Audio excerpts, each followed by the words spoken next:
All right, guys, we're continuing on with our talk about the Civil War, and we talked about the both sides. We talked about some of the early major battles, some of the fighting that took place here in Section Three.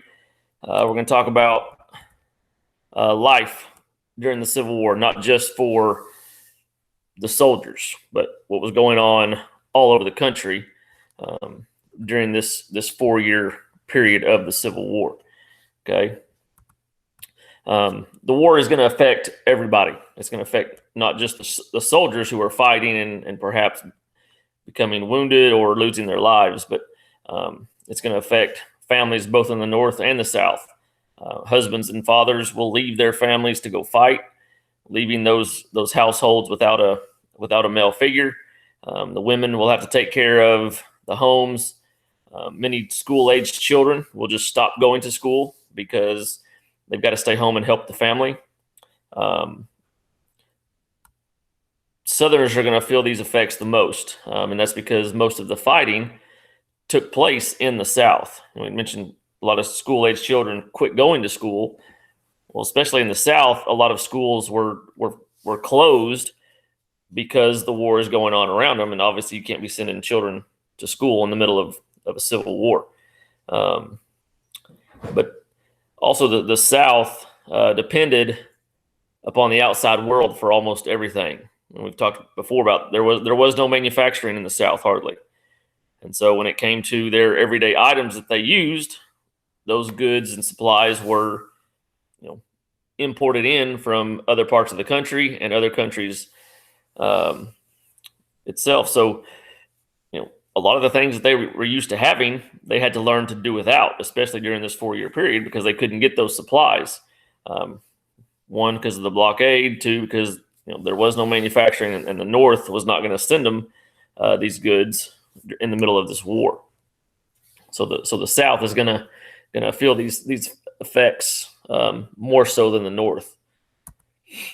Um, a lot of white people in the South actually opposed the Civil War. Um, they did not agree with it. And we'll talk a little bit later about what both presidents are going to do because of this opposition to the war. Because it wasn't just white people in the South. It was there's people in both regions, North and South, that were opposed to this war. They wanted to end it. They wanted to try to come up with a solution, a peaceful solution, rather than keep fighting. One of the main reasons they opposed the war because of the shortage of food, the shortage of resources. One of which we just talked about that. There were a lot of riots.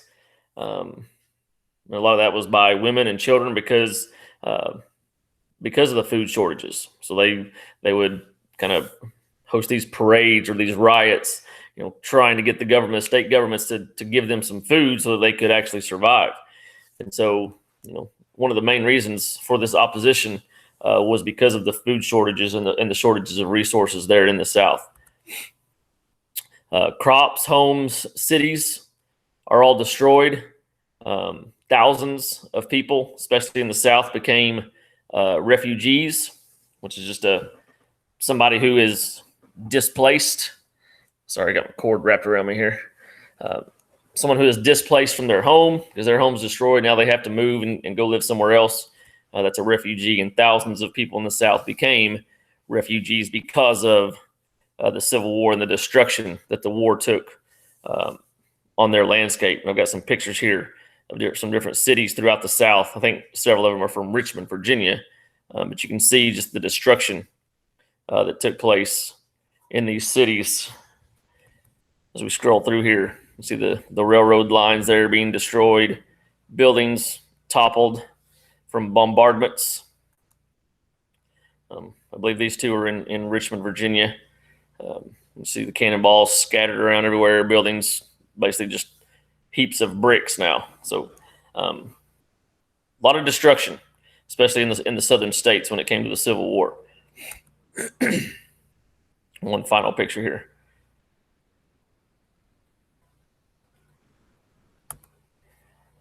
All right, we'll talk a little bit about women's roles during the war. Obviously, a lot of women had to basically turn into the man, take on the men's roles at the home, take care of the farms, take care of the children, do all the work around the house. But they had other roles as well when it came to the Civil War. Um, Thousands of women signed up to serve as nurses. Some in hospitals, some would actually go to the front lines of these battlefields and work right there in the thick of the fighting, dodging bullets and cannonballs and everything else, trying to help men after they were wounded. There was some opposition to that. A lot of men thought that women were too weak, too dainty to serve in that role on the battlefield. A lot of people thought that it was improper for a woman to take care of a man who was not her husband. But a lot of women said, you know what, we don't care what you think. We're gonna come in here. We're gonna help. We're gonna do what we can to help these people out. Some of those, some that worked for the Union Army. Mary Edwards Walker. I've got some pictures here.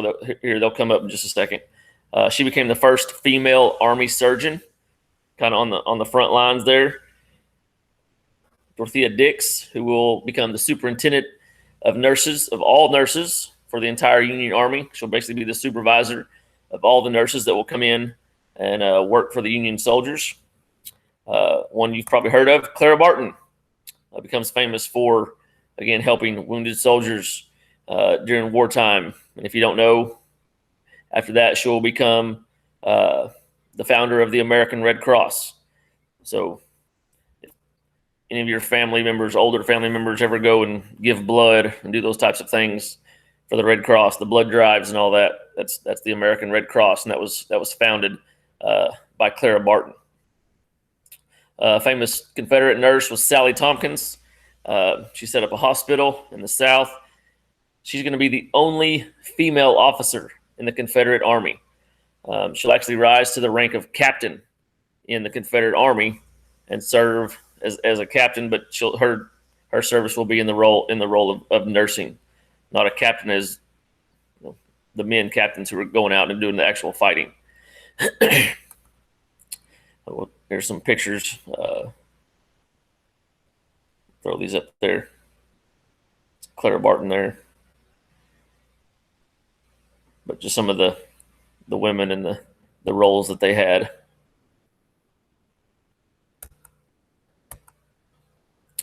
Some women will actually serve as spies during the war. Some of those being Rose O'Neal Greenhow and Belle Boyd.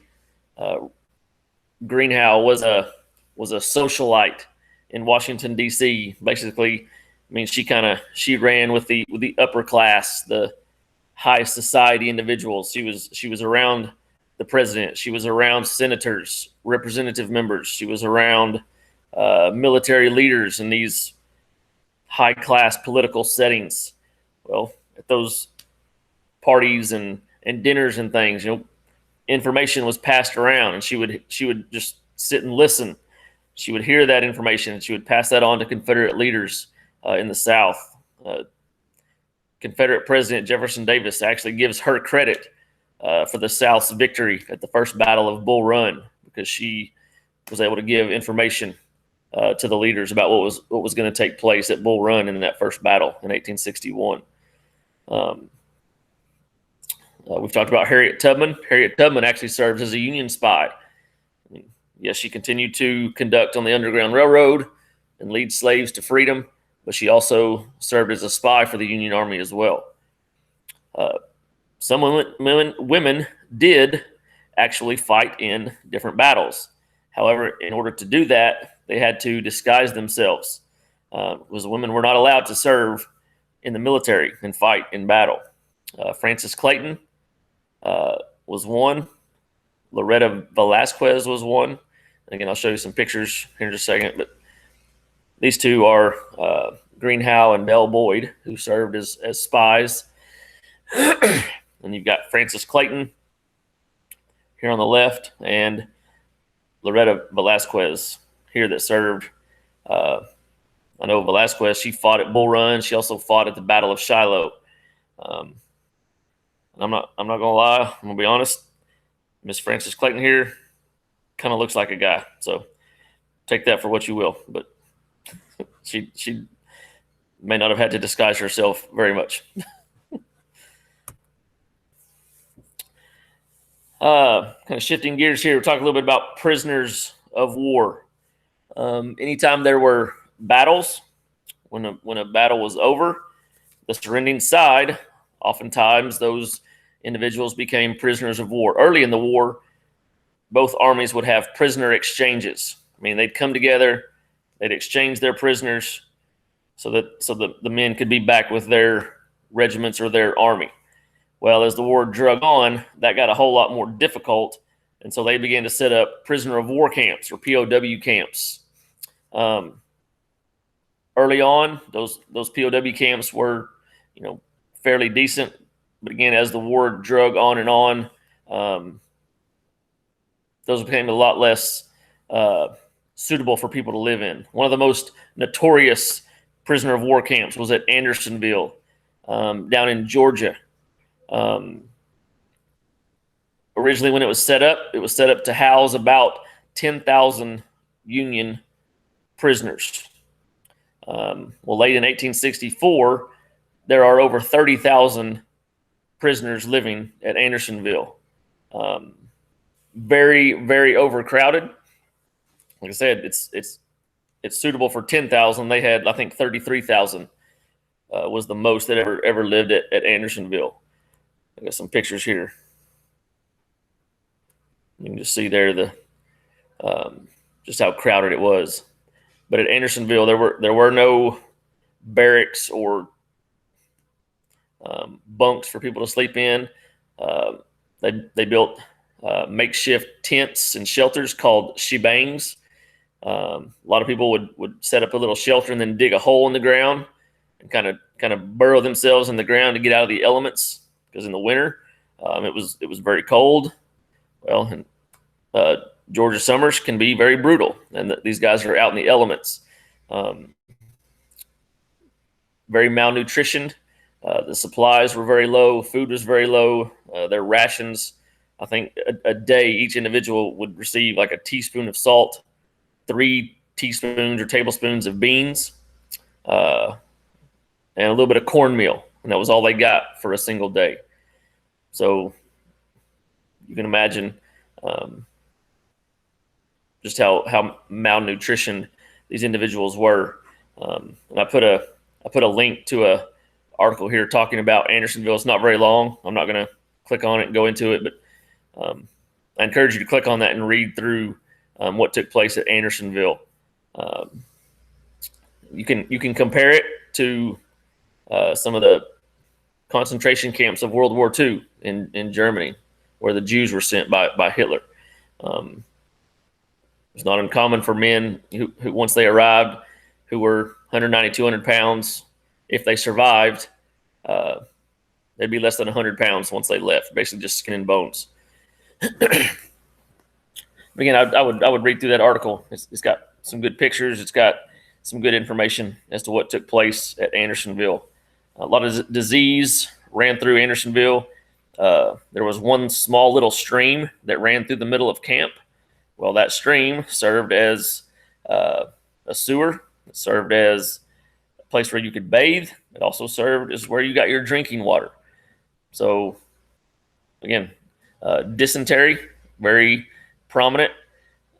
People got typhoid fever, got hookworms.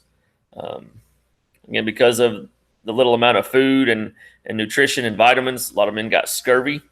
And a lot of these individuals will end up dying from these diseases. About 13,000 POWs will die at Andersonville of the 45,000 that will be there. There wasn't 45,000 all at once, but a total number of about 45,000 will live there at some point, and 13,000 of those will die because the conditions were just so awful.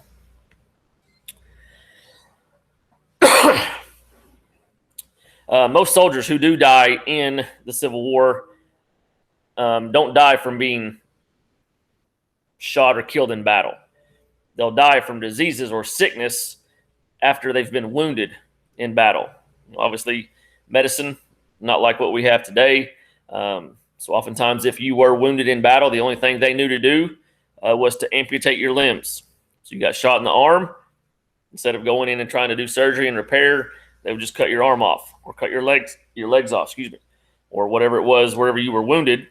And so there were thousands of amputees once the Civil War was over. And this is a doctor's kit that he would use. Medicines were not were very low. They didn't have a lot of it, so a lot of times they might just have you bite down on a stick or something, and they would start sawing your leg or your arm off. If they did have some sort of morphine or some sort of, I want to say, in some instances they use ether to kind of knock these patients out so that they can perform these amputations. But a lot of times these individuals are awake as the doctors and surgeons come in and start sawing their limbs off. So again, you can imagine just the pain and suffering they went through after they'd been wounded in battle. Again, just some soldiers here you can see that suffered amputations because they had been wounded in battle. But I mentioned before, over 600,000 American soldiers will die during the Civil War. The higher number of those will die from sickness and diseases than will actually die in battle.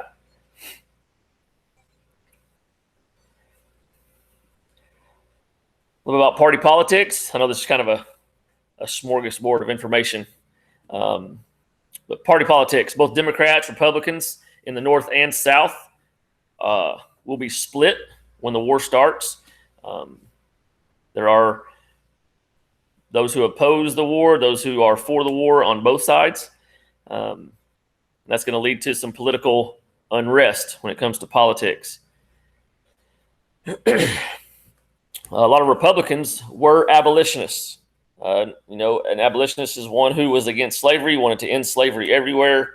However, Lincoln early on is willing to allow slavery to help preserve the Union.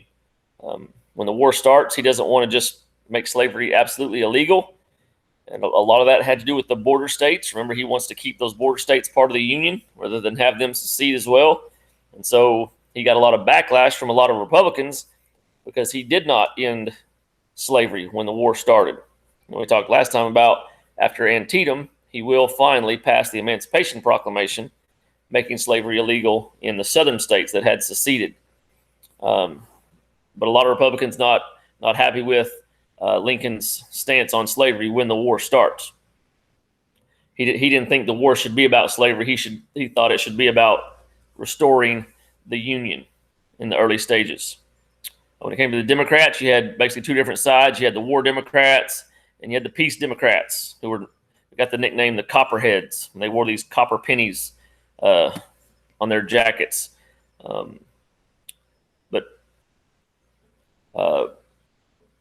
People from both sides were constantly trying to influence their leaders, Lincoln, Jefferson Davis, to try and either end the war or continue the war. So both leaders, Abraham Lincoln and Jefferson Davis, will suspend what was called habeas corpus. Okay, basically, we know that you, as a citizen, you have the right to a trial by jury. Well, the Constitution says that in times of war, in times of turmoil such as this, that leaders have the right to suspend habeas corpus, basically meaning that people can be put in jail without a trial. And so Davis and Lincoln both, remember, people who opposed the war, people who were doing things, showing their opposition to the war. A lot of these people were put in jail without a trial. And obviously they couldn't do anything about it. But it was just a way for these leaders, Lincoln, Jefferson Davis, to try to ease the tensions so that they could focus on the more important issue, and that was trying to end this war the best they could. Last little thing here, we'll talk about some draft laws. In order to get more soldiers, both North and South are going to use what's called conscription. And that just means they're going to have a draft, and that's forcing people into military service. We talked early on. Lincoln tried to get volunteers to join the Union Army. As the war drew on longer and longer, a lot less people are willing to join the Army. And so they start to have this draft forcing people into military service. Basically said men 18 to 35, they were required to go and serve or join the Army and serve for at least 3 years so that both these sides would have enough soldiers when it came to the fighting. In some situations, if you had enough money, you could hire a substitute to take your place. So obviously the poor farmers, the poor individuals, they didn't have that money, and so they could not hire a substitute. But the more wealthy, the higher class, upper class, if their number was drawn, obviously they could hire somebody, hire a substitute to go take their place and serve in the war. And this is met with very strong resistance by both government officials. They didn't think either North or South government should be allowed to force people into military service. But in this situation, it was needed so that both sides could have enough soldiers to fight. All right, so there's section 3. I know it's kind of a lot of different information. It's kind of all over the place, but make sure you get these and write these notes down. Remember, your test will be on Friday over chapter 17. Tomorrow, I'll post 17, 4, and 5 together. And so you should have all the notes for the entire chapter. We'll take our test Friday, and then we'll be done.